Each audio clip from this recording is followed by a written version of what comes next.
Hey guys, it's Lacey. I'm back with a new video. I know it's been a while, it's been like 2 months, but school's been stressing me out. It's still stressing me out, but I'm taking a break from the stress for a little bit. I haven't been able to get this ear to 3 gauge, but I think I finally can, so that's what we're going to be doing today. So without further ado, let's get started.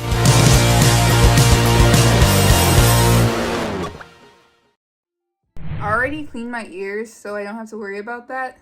But I'm going to do this ear first because this ear is the main decider of whether or not we're going to 3 gauge today. So I'm going to take it out, massage for a little bit, and really lather it on so that it goes in because I want it to go in.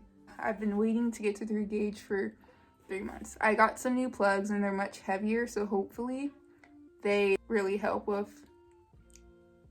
stretching. Next I have my 3 gauge. This is how it looks. It's like a steel plug and it's super heavy. Well, it's not super heavy, but it's heavy. It is probably gonna help a lot with stretching. I got it from Stretch It Body Jewelry. So I'll be doing a review on Stretch It Body Jewelry's dead stretching kit soon, hopefully.